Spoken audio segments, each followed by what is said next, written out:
Hey, how y'all doing? This is Demetrius Logan, and this is another story from 8 Shots. This story is called Never Judge a Book by Its Cover. This story was inspired by Red, not the same Red that I told y'all about last time that I went to school with. This is a different Red that I met when I was 19 in Grand Rapids, Michigan.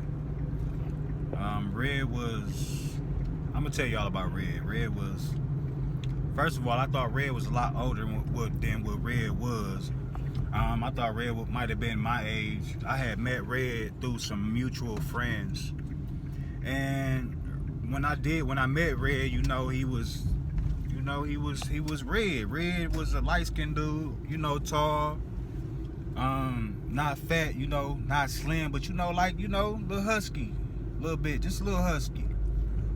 And Red, I thought Red was down with the get down. I thought Red was out here like me, doing the same stuff as me, because Red used to come to me, and he used to come and buy like about $200 worth of rocks like every single day. And a lot of people call that the double up. A double up is you come and you spend a couple of dollars, probably half, you get your money, and then you bring back the other half and get another half. It's like a double up.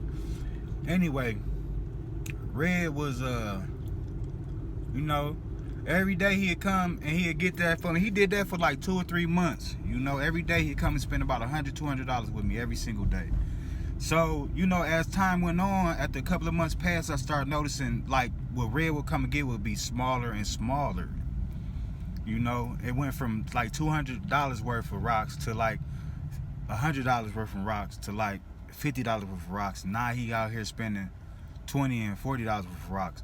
And I'm thinking to myself, like, it ain't no way Red could be out here getting it like that. Like, it just didn't make no sense to me.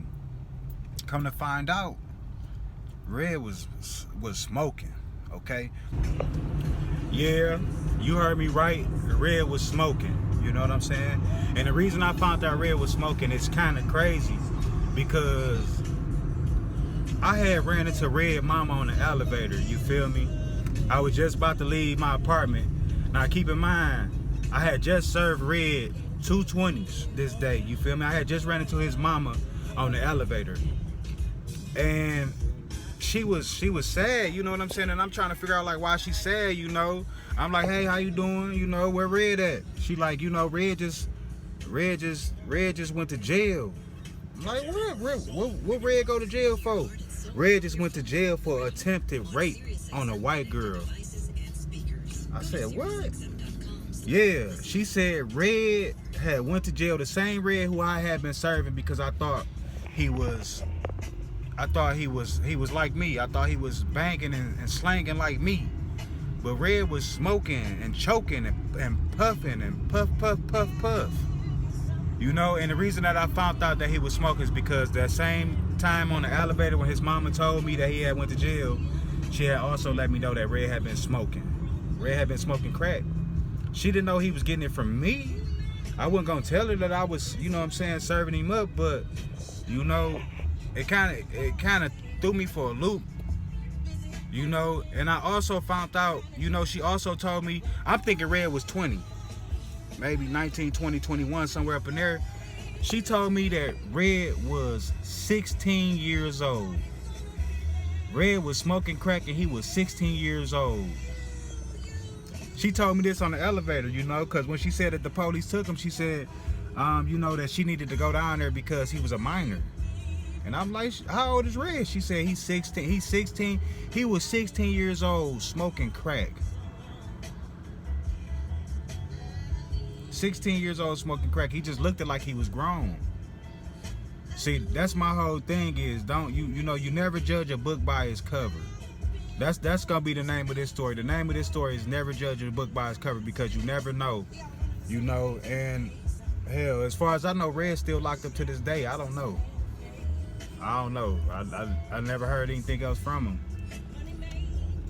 But yeah, and it's crazy. It's crazy the way everything work out, man. Like, stuff work out, sometimes stuff don't work out. If I could go back and help Red, I would. You know, it's a part of me that feel like feel like me serving him up played a big part in him getting arrested that day. You know, part of me wish I'd have never sold him that stuff. You know, cause I never really intended on messing no one life up. I just wanted to make some money, and in the end I made money, but in the end I also messed up somebody else's life. I feel like I messed up somebody else's life. Even though we all, if I could go back and tell Red anything right now, I would go back and I would tell Red to change his decisions in life. I would go back and tell Red to go back to school. Red was smart. He was a smart guy, man. That's why I kicked it with him and talked to him, you know. I would tell him to go back to school and tell him, you know, it's always a better way, man. You ain't gotta get out here and smoke and do all that other stuff, man. You know, I'd have told him to make his mama proud instead of making her look sad, you know. But man, hopefully all is well. Don't know. Well, anyway, this is another story from 8 Shots. Basically, it's a story within a story. And I brought to you the story of Red. Never judge a book by its cover. And my next story is gonna be about the time I almost killed my best friend. At that time, he was my best friend at that time, for running off. I'll let y'all know. All right. Subscribe to my channel, Demetrius Logan, and follow me on YouTube. Yeah, I got a whole bunch of stories for you.